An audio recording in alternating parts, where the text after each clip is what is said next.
During the period of imperialism, medicine in the capitalist countries experienced complex influences. On the one hand, the development of the natural sciences, technological advances, and the raising of the material standard of living of the population in the main countries of the capitalist world have led medicine to a number of achievements. However, in the conditions of a capitalist society, many of these achievements remain available only to the ruling elite of the wealthy minority of the population and do not affect the low-income majority of the population. In the 20th century, medicine began to take big strides forward. Another popular trend in 19th century photographs is of people who are clearly being tortured. Whipping on the back, shocking, squeezing his head in a vice. In fact, in most of these pictures there is absolutely nothing to worry about. Imagine that a person who has never seen a dentist sees a picture in which you are sitting with your mouth wide open, and some guy with terrible tools climbs into it. He'll be horrified, won't he? Here we are, for the first time faced with the long-forgotten and sometimes erroneous medical methods of the 19th century. We are horrified, although in those days they seemed completely normal. For example, a photograph is widely circulated on the web, in which a slender half-naked woman is tied by her arms to a strange cone-shaped frame. Nearby stands a fully clothed middle-aged man who appears to be staring at a woman's breasts.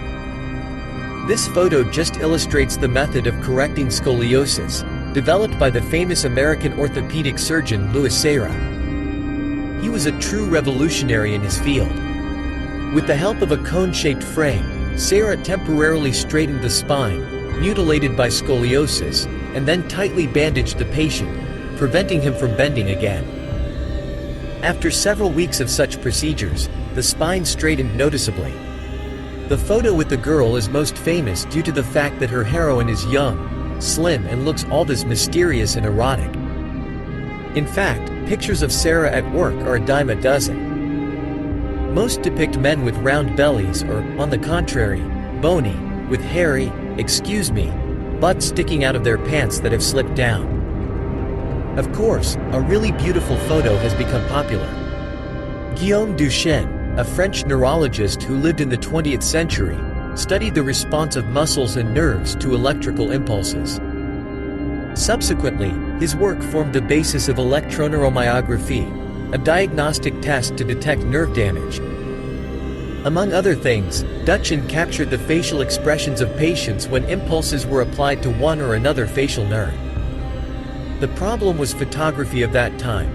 A long exposure did not allow such a procedure to be carried out. But Duchenne was lucky. He had at his disposal a middle-aged shoemaker who suffered from facial paralysis, Bell's palsy. In other words, if Duchenne received some expression on the patient's face with the help of current, it remained there unchanged for several minutes, until the muscle let go. This made it possible to take a high-quality picture at a slow shutter speed. The doctor did more than 100 experiments with the shoemaker, connecting electrodes to various muscles and getting a variety of facial expressions. The study, complete with photographs, was published under the title The Mechanism of Human Physiognomy. Thanks to this work, Duchenne determined the purpose of a number of facial muscles and, in particular, revealed the mechanism for the appearance of a smile. Duchenne hoped that his valuable scientific work would also serve as a reference book that would help artists to more accurately reproduce the emotions and facial expressions on canvases. The study of human facial expressions, conducted by a French neurologist, was revolutionary in its time.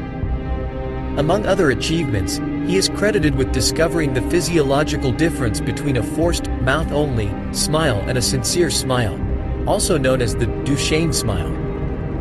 Hidden mothers. In the 20th century in Great Britain, going to the photographer, or ambrotypist, that is, the person who shot on glass plates, was a whole event. Children were dressed in stiff starched suits and dresses and taken to the studio in the early morning.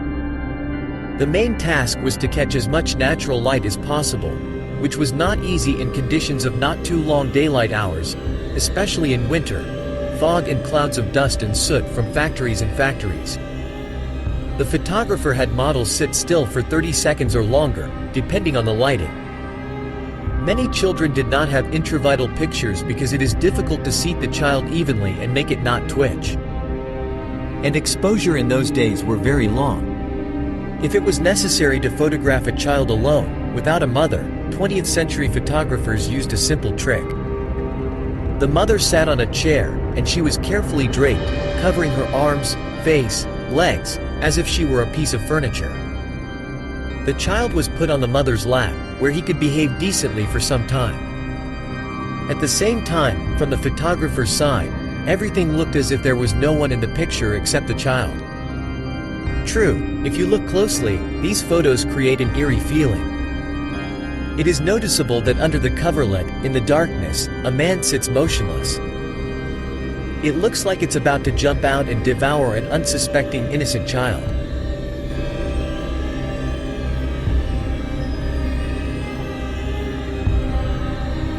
This is where our video ends. Friends, I will be very grateful if you just like, write a comment and subscribe to the channel. Thank you for being with us.